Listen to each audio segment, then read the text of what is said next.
There are paintings that seem to contain an entire universe, a mirror of life and time where art contemplates itself.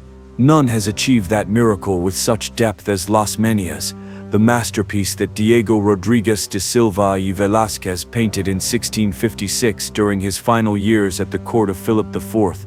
It is not merely a portrait nor a palace scene nor a masterful composition. It is a visual mystery, a meditation on sight, power, and the very essence of painting. In front of it, the viewer does not simply observe an image, he enters a game of mirrors that without realizing it makes him part of the canvas. Velázquez, born in Seville in 1599, was the great painter of the Spanish court. A man who rose from apprentice to occupy the post of court painter, and later that of chamberlain, responsible for the king's most intimate affairs. In that double life, artist and courtier, Las Meninas was conceived. His personal story is inseparably linked to the painting. A man who, after decades of serving power, wished to leave his pictorial testament, his final declaration about the greatness of art and the fragility of the world. In the vast halls of the Alcazar of Madrid, Velázquez found the perfect stage for an unprecedented experiment to represent the very instant in which art and reality merge. The scene shows the painter's studio inside the Alcazar itself. At the center, illuminated by a lateral beam of light, appears the Infanta Margarita, daughter of the king and queen, surrounded by her maids of honor, the Menas Maria Agustina Sarmino and Isabel de Velasco. To the right are the court jesters and dwarfs, Mari Barbala and Nicolas Pertusato, while in the background, half hidden in shadow, a courtier named Jose Nito crosses an open doorway. To the left, before a large canvas seen from the back, stands Velázquez himself, brush in hand, looking toward us. And beyond the scene, in a mirror hanging on the back wall, are reflected King Philip IV and Queen Mariana of Austria. That is the key to the enigma. The monarchs are not inside the painting, yet their reflection proves they are standing before the painter posing for him. That is to say, they occupy the viewer's place. This play of perspectives makes Las Meninas a unique work in history. Velázquez does not paint only what he sees. He paints the act of seeing. The viewer becomes the protagonist without realizing it. When contemplating the painting, one occupies the place of the monarchs, of power, and is observed by all the figures in the room. Art ceases to be a window onto reality and becomes a mirror that returns the gaze. It is a philosophical exercise ahead of its time, a reflection on representation, consciousness, and the position of the artist in the world. The technique is dazzling. Light enters from a side window and illuminates the Infanta's face and the folds of her dress, a brocade of white and silver painted with loose, almost impressionistic strokes. The color vibrates without harshness. The atmosphere is airy. The volumes melt into the penumbra. Velázquez uses a reduced palette, grays, ochres, blacks, whites, but with it he creates a breathing space, a living one. In the shadows one can guess at objects, hanging paintings, open doors. Space multiplies into infinity. The composition, apparently spontaneous, is calculated with geometric precision. The diagonals of light, the central axis connecting the painter, the Infanta, and the mirror, the depth created by the figures in the background, all obey a secret structure that sustains the visual balance. Velázquez, who had studied the laws of perspective and optical theory, applied here all his knowledge. Nothing is by chance. The Infanta, center of the scene, symbolizes purity and the future of the dynasty. The dwarfs and jesters represent the presence of the other, the marginal, deformity accepted at the heart of power. The painter, with his serene gaze, places himself on the level of kings, claiming for art the dignity that nobility denied it. For centuries, Las Meninas was admired for its technical virtuosity, but its true meaning remained shrouded in mystery. Not until the 20th century did philosophers such as Michel Foucault reinterpret it as a reflection on the act of seeing in the order of things. Foucault saw in this painting the birth of the modern gaze, that awareness that all vision is also a point of view, a place of power. In his reading, Velázquez unsettles the viewer. He puts him in the place of the king and by doing so reminds him that to look is to rule, but also to be observed. The mirror at the back becomes a symbol of that infinite reciprocity between power and representation. Yet the painting contains more than philosophy. It is also a personal statement. By including himself in the painting, Velazquez breaks the hierarchy separating artist from noble. He portrays himself working before the monarchs, but in a position that makes them equals. Moreover, he wears on his chest the Red Cross of the Order of Santiago, an insignia he did not obtain until years after he painted the work. That detail, added later, has been interpreted as a posthumous claim to his dignity. Legend has it that the king himself ordered the cross painted on his portrait, recognizing in Velazquez not merely a servant but a creator. The material history of the painting is also fascinating.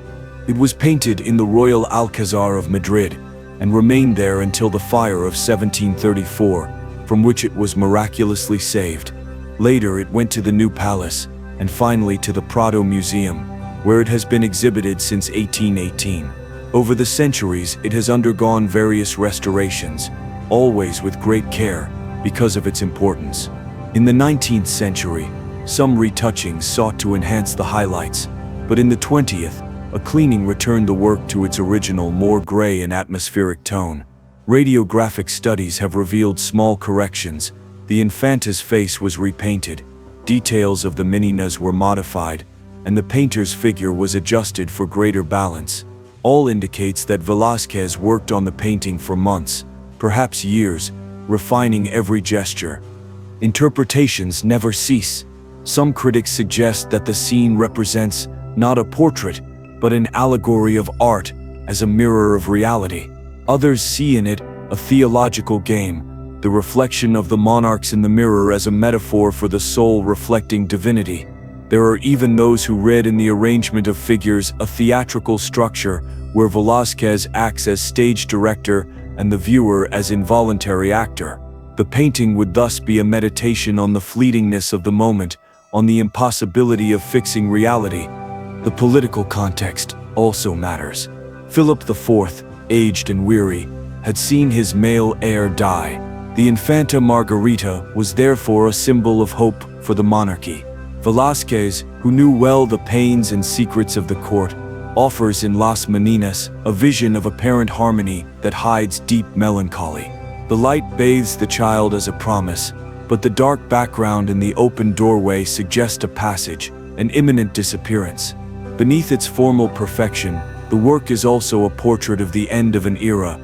As for taboos and scandals, there was no public controversy in its time, but rather a silent rupture with convention. Velazquez painted the king without showing him directly, an unprecedented gesture in a court where the monarch's image was a matter of state. He also included servants and jesters on the same plane of dignity as the royal family. It was a discreet act of subversion, camouflaged under the elegance of protocol.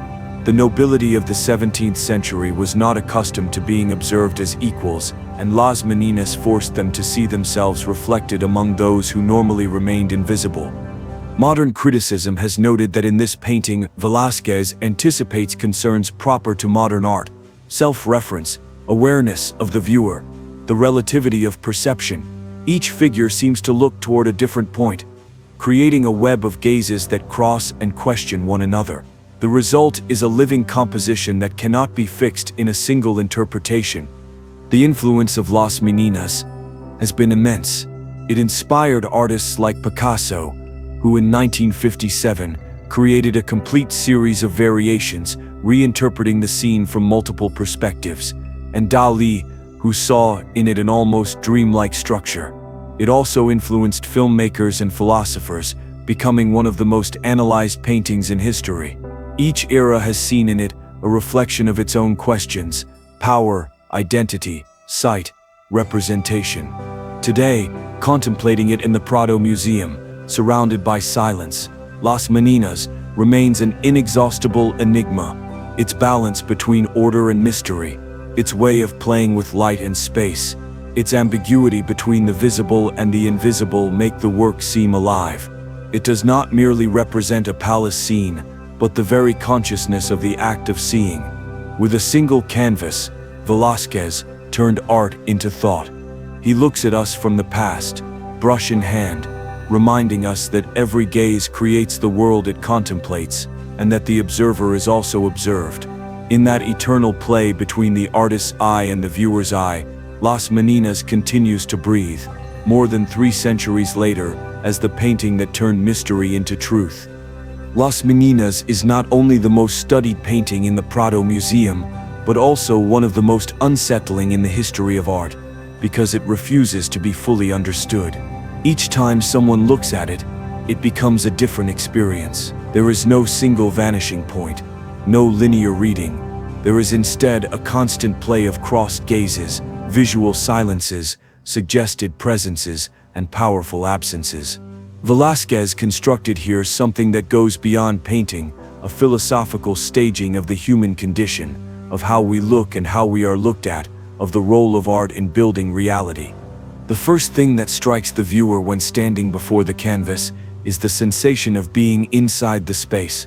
Velázquez makes one feel as though just entering the room, that the figures have turned because they noticed our presence.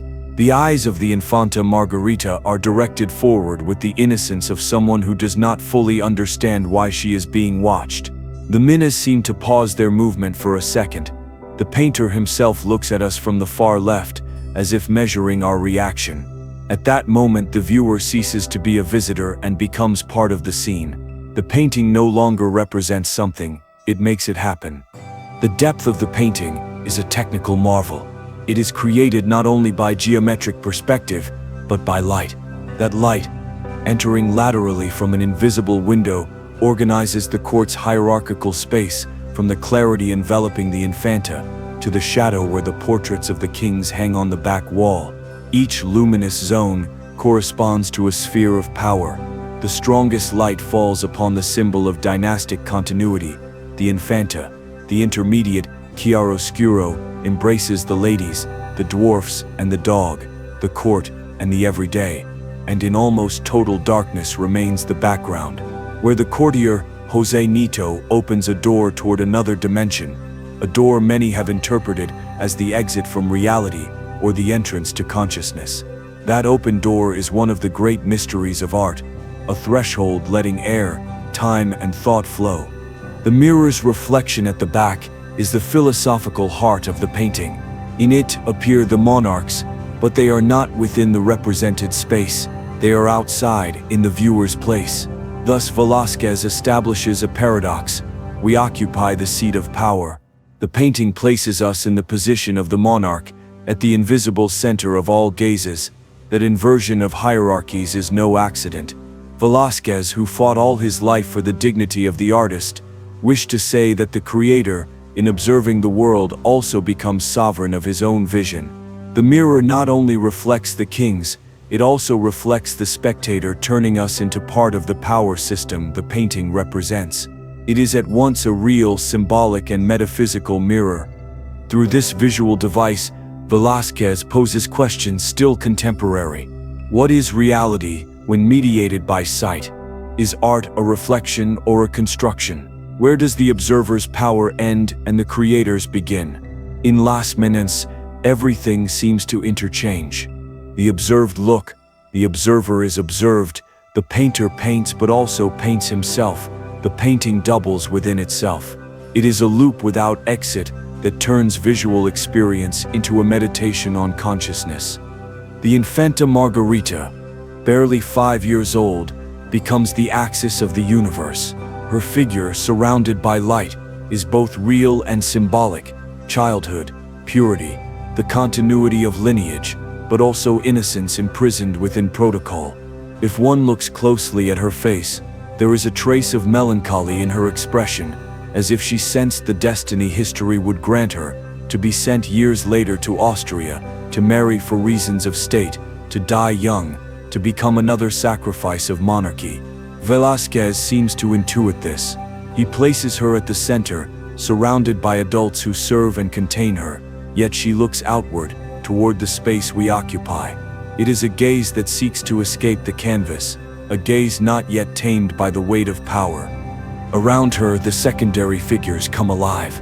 The Minas are a portrait of service, but not of servility. Maria Agustina bends with a small jug of water, a gesture of delicacy and respect. Isabel de Velasco on the other side stands upright, hands suspended in the air, an attitude between duty and affection. The dwarf Pertusato, gently nudging the huge mastiff with his foot, introduces a note of humanity, of silent humor. Mari Barbala, with her direct gaze, becomes the viewer's conscience. In her face there is dignity, weariness, and lucidity. Her presence breaks the ideal of beauty and reminds us that even at the heart of power there is room for the different. Velazquez himself, by including his own figure, performs a gesture that forever changed art history. He does not show himself as a servant, but as an equal. He stands, painting, dressed elegantly, confident in his position. His gaze is calm, reflective, a thinking gaze. With one inclusion, the artist rises above his time. He is no longer the executor of a portrait, but the author of a vision of the world. In one hand he holds the brush, in the other the palette. Behind him, the canvas on which he supposedly paints the monarchs becomes a symbol of creation itself. Velazquez paints himself painting, and thereby makes himself the subject of his own work. It is the first time in history an artist situates himself within his painting as protagonist of his thought. The silence that dominates the scene is another of its great achievements. There are no exaggerated gestures, no theatricality. Everything seems suspended in an instant that could last forever. That stillness, however, is not immobility, but held breath. Each figure seems about to move, to speak, to continue an interrupted action. That tension between instant and movement creates an almost cinematic atmosphere, centuries before cinema existed. Velazquez achieves the miracle of capturing real life without losing art's order. The painting is also a portrait of power in its most sophisticated form. The monarchs do not appear directly. They are suggested, reflected, absent, and present at once. That gesture implies veiled criticism. Absolute power has become distant, intangible. It no longer governs by presence, but by representation. In that symbolic absence lies an observation about the decline of the Spanish Empire, a realm that still displayed splendor but already showed cracks of exhaustion. Velazquez, with subtlety, transforms the scene into a political metaphor, a court gazing at itself, prisoner of its own ceremony. Modern studies have revealed that beneath the surface there are traces of corrections, moved figures, compositional trials. Velazquez experimented with the placement of each character until achieving perfect balance between chance and intention. That balance gives the painting its sense of naturalness. Nothing seems forced. Everything seems to occur spontaneously, as if the artist had opened a window onto the real world. Yet it is a perfect illusion. Every centimeter is deliberate. That blend of rigor and fluidity is the secret of his genius. The symbolic meaning of the work has been explored from every angle. Some interpret it as an allegory of art, as mirror of life, others as a reflection on mortality and the passage of time. In the dark background hang two paintings representing myths of Athena and Arachne, stories of rivalry between the goddess and the human weaver. That detail is no accident. It comments on the conflict between divinity and art, between power and creation. By placing those images in the background, Velazquez seems to say that human painting, his own, can rival that of the gods. Las Meninas also reflects the social structure of its era, a rigid hierarchy where everyone has an assigned place. But within that rigidity, Velazquez introduces cracks, the closeness between characters, the dialogue of gazes, the humanity permeating each gesture dismantle the distance between the powerful and the servants. In Velazquez's world, all are, for an instant, equals before the gaze.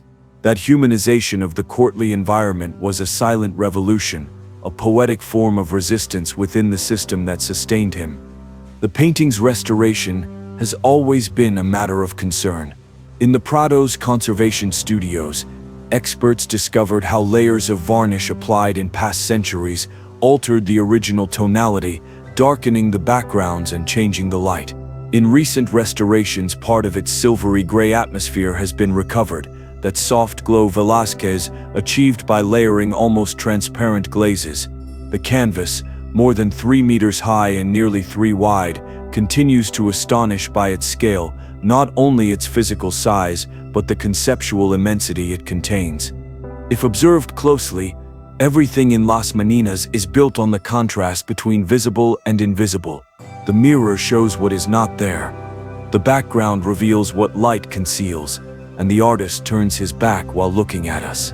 That play of opposites makes the painting a reflection on the duality of existence, presence and absence, reality and illusion, creator and creature. The room is the world, and we, as we gaze at it, become part of that world. The painting has been described as a meditation on time. The figures are trapped in an eternal instant, yet the viewer moves, changes, ages. Each new gaze reactivates the scene, makes it present again. In that sense, Las Meninas is a living organism. As long as eyes exist to behold it, it will continue to breathe. Velazquez unknowingly anticipated the modern idea that a work of art is not completed by the artist, but in the encounter with the beholder. That is why the painting seems to watch us more than we watch it.